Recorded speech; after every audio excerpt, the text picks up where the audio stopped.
the Empire State Building. New York. Roman Reigns, welcome to the Zoom room. Thank you so much for hanging today. First off, most important, how are you feeling? I feel good, man. I feel blessed. It's always good to wake up on the right side of the turf. So I mean, you've had a busy, let's say, last 2 months, but leading up to it, how has it been?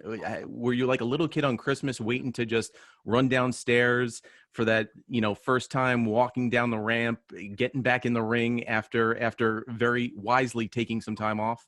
It was a little strange, to be honest, because, I mean, like you said, you'd be walking down the ramp or you'd be sneaking through like in a Valm, getting loaded, ready to run out there. But like when I made my return, it was just so weird because like we're in the Thunderdome, right? And like I just walk out in front of all, and it just feels like, because you can see all the faces and you feel like they're looking at you and they can actually see you, but they only see the feed that we're giving them. So the whole time I'm just asking, like, one of our headset guys, Tommy, like, man, bro, I feel like they can see me. I don't know. I feel like we're giving it away, because I'm in front of them. Right.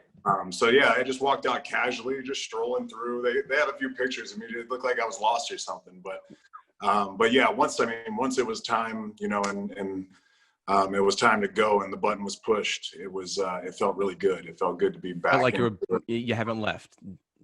Yeah. It's always kind of like getting on a bike, and, I've always heard, as a full-time performer, you get into a groove. Of course. You always hear like the part-time guys or the legends who come back and, they say they got to get back into it. But I didn't feel that way. And I think it's just because it wasn't that much time off. 6 months is different than a couple of years. But it wasn't like a 6 months where you were being, recovering from injury. You were just like many of us, inside, making sure that you weren't getting sick. So it was a different kind of time off than the typical rest period from performing. Yeah, that's true. And I think that as well as I took advantage of my time. I really plugged in the time. I'm fortunate enough to have the gym here at the house. So I put a lot of time into, getting into better shape and staying in shape. And then also as time got closer to the return, and then even towards the first match at Clash of Champions, like my cardio, I just put a lot of time into the training and conditioning and just getting to a point, I don't even think the Clash of Champions match was supposed to be, we went, I think, over 20 minutes, 30 minutes for the full segment. It wasn't even supposed to be that long, but you add up, the time out there, the physicality, and then, I was running my mouth quite a bit. I was impressed with myself with being able to, keep my wind and not, be tired. I could have went another 10, 20 minutes, the way I felt. Well, it was like jumping straight into the deep end of a pool, going up against those guys, and you're about to do it again for the season premiere, SmackDown.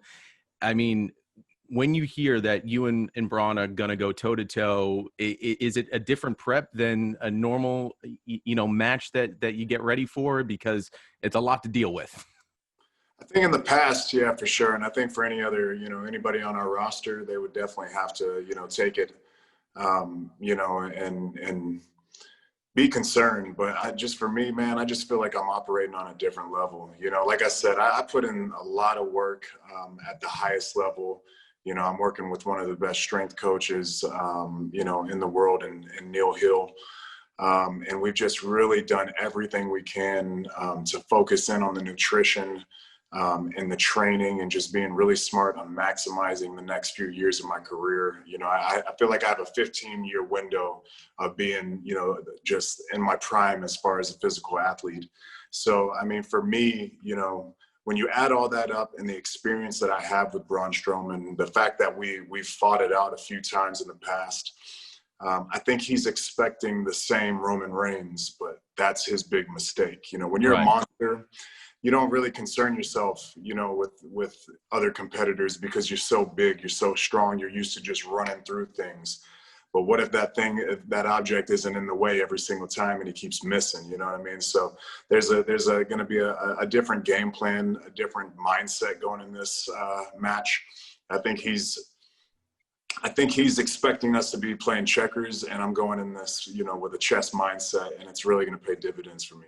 Now you're saying you were working out a lot at home, and do you have a name for the gym? Like, I mean, obviously it's not the Iron Paradise. We know who belongs to that one, but do you have a name for your gym? That was something I had thought about, because especially on Instagram, you post your videos and it's like, location, what do you want to call this place, or where are you? And I haven't come up with anything clever. I mean, I guess the other side would be Muscle Beach, but it's still kind of attached to the Gold's Gym, the bodybuilding scene. But the one I'll go thing, to the Dog Pound. I'm just saying. I don't mind that at all either, but we're You kind can of have it, by the way. No transitioning. no trademark infringement. Take it, please. All you. All right. So coming back to with a heel turn, working with Paul Heyman. Paul Heyman just said the other day when he was talking to Bleacher Report, this has kind of been in the making for like 8 years. Yeah. Of you guys working together. So was it one of those things where stars aligned and the timing was right, or was it just after he moved on from Raw, it was like, Roman's coming back, let me jump on and help him out? I think it was more of the stars aligning. I think this is something, with our history, even past the 8 years, with his history with my family, the working history that he had, breaking into the business, being a friend and a confidant to our family.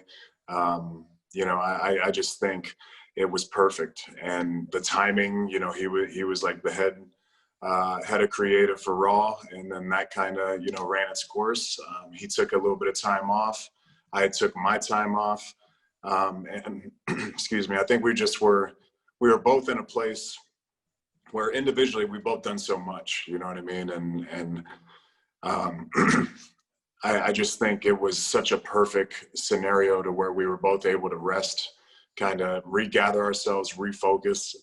And when the opportunity presented itself, I don't think either of us hesitated, whether it was Paul, myself, or creative and Vince himself. I think it all made sense. And really only Paul and I think, really knew what this could be, right, because of that 8-year tenure that you were talking about. Because if you look at the past, there were so many different things. I saw a picture of Paul and I doing like a podcast with Michelle Beadle back in the day for ESPN before WrestleMania 31. And you could just see, just the picture alone, it was just like, it was way too early then. But when I look at that picture and then I see like the promo picture that we had this past Friday on SmackDown, where we're in the undisclosed office location, it just really, it tickled me to see just the progression. And I know back then I wasn't ready for it, but. Well, it's like those kids that, the couples that marry and they realize that they were both in Disney World at the same exact time. Oh, yeah. Yeah. Now, have you had the conversation with Paul going, how are we going to work this if his former client, per se, Brock, decides to jump back into the ring? Have you even thought, or is that even a discussion yet? Or is that like, we'll approach that bridge when we get there?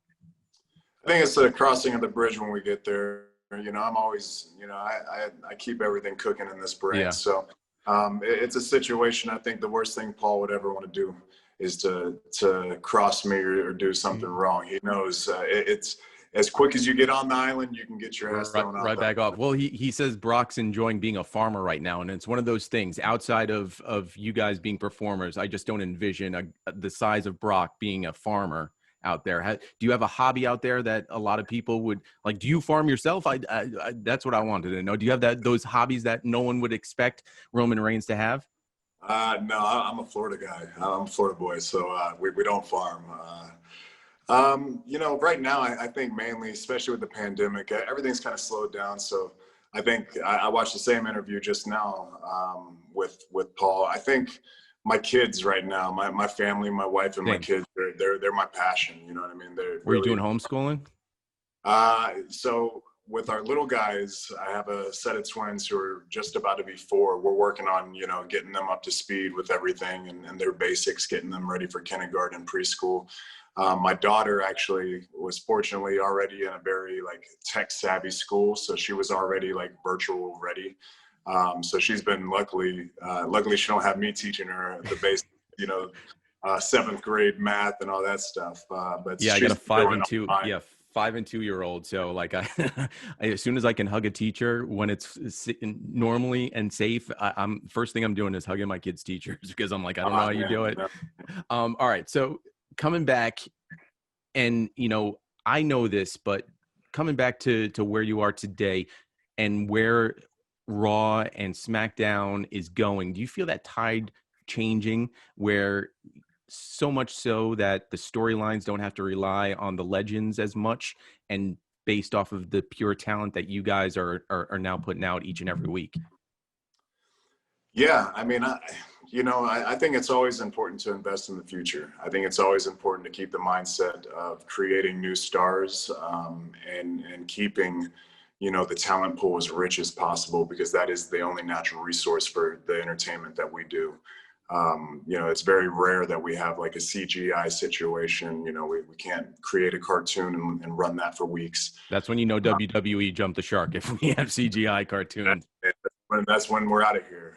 That's when it's time to find a new job. But I do think there are times where it is, if it's very creative and the timing is right, it's nice, and it's all audience based. I believe that this is whatever our audience, whatever's going to create that escapism and allow them to really dive into the product and enjoy themselves and be entertained.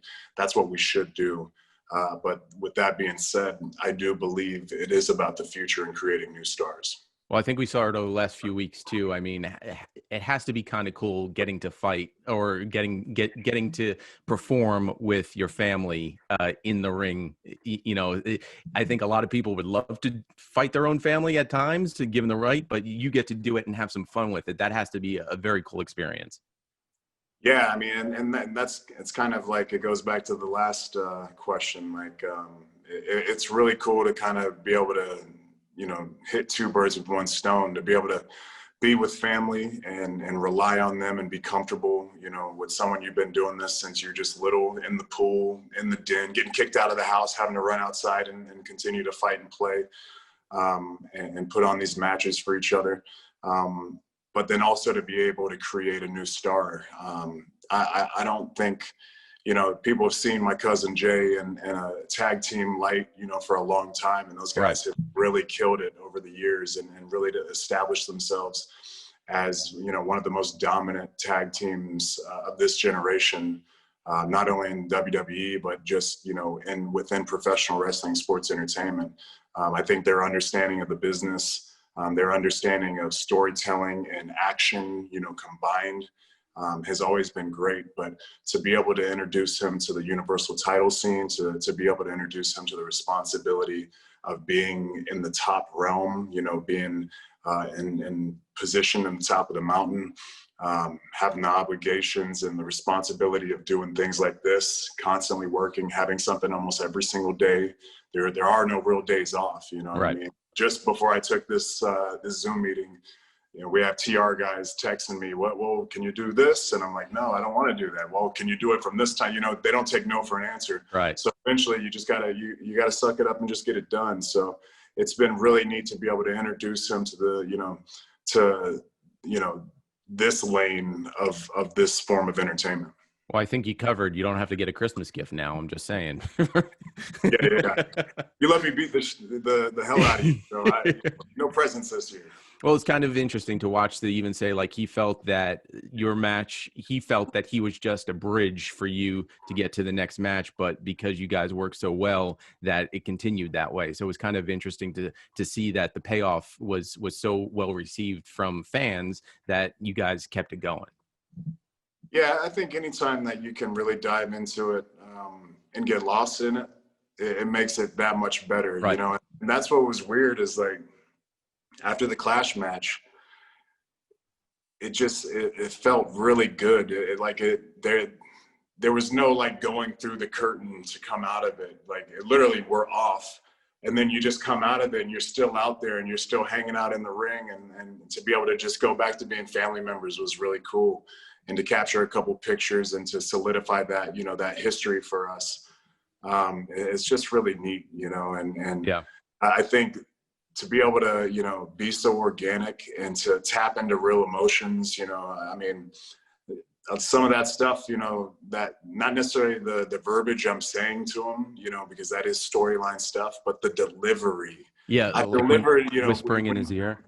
when you're mad at him, you know what I mean? Like when you can really like tap into moments that you've had throughout your life, you know, whether it was when you were kids, whether it was when you're 22, drunk, walking down the street to get, you know what I mean, trying to get home from the bar. Like there were many moments that I had true emotion out there that I was able to tap into, you know, previous moments within our life to be able to deliver it organically. And I think it allowed him to get lost in it, which, you know, at that point, it just becomes a ping pong match where you're just bouncing energy off of each other. Yeah.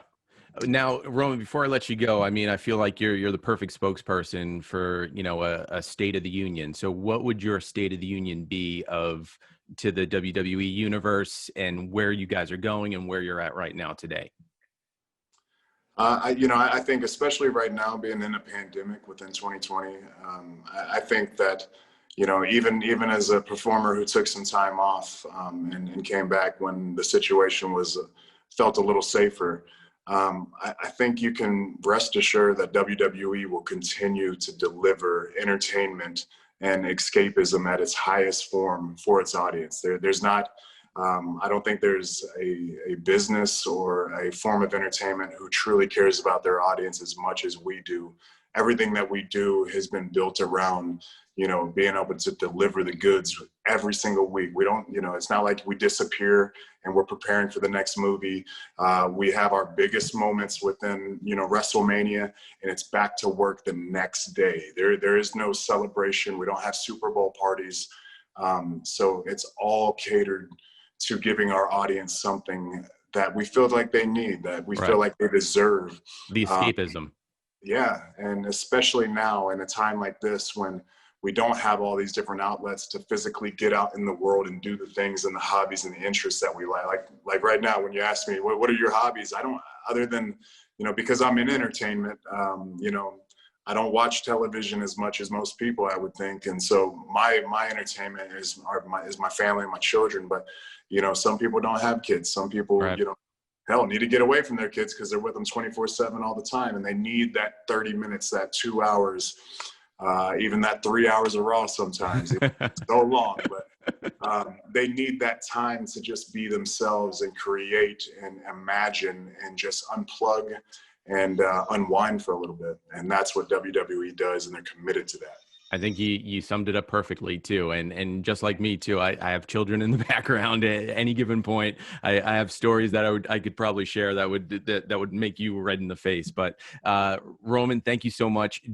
The one thing, do you miss the boos? Do you miss the live action boos from fans in the audience?